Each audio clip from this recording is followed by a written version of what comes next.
আগারগাঁও পুরাতন বাণিজ্য মেলার মাঠে এবার ঢাকার সবচেয়ে বড় ঈদ জামাত অনুষ্ঠিত হবে বলে জানিয়েছেন ঢাকা উত্তর সিটি কর্পোরেশনের প্রশাসক মোহাম্মদ এজাজ। এর মাধ্যমে শোলাকিয়া ঈদগাহ ময়দানের ঈদ জামাতে অংশ নিতে না পারার অপূর্ণতা কিছুটা হলেও পূরণ হবে বলেও মন্তব্য করেন তিনি।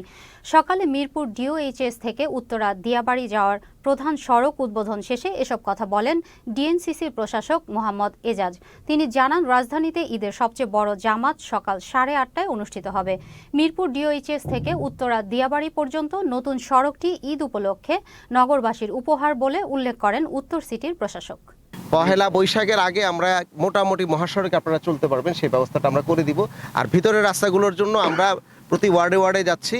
ঈদের পরে আমি যেটা করব, আমি প্রতিটি ওয়ার্ডে সমাবেশ করব, নিজে হাঁটবো, নিজে হেঁটে হেঁটে দেখব যে কোন ওয়ার্ডের ক্রাইসিসটা কোথায়, সেটা ধরে আমাদের টিমগুলো খুবই ফাংশনাল। আমাদের পুরো ক্ষমতার মাত্র 20% লোকজন দিয়ে আমরা এই পুরো প্রায় 2 কোটি লোকজনদেরকে আমরা সার্ভিস দিচ্ছি। তো সুতরাং তারা নিরলস কাজ করছে।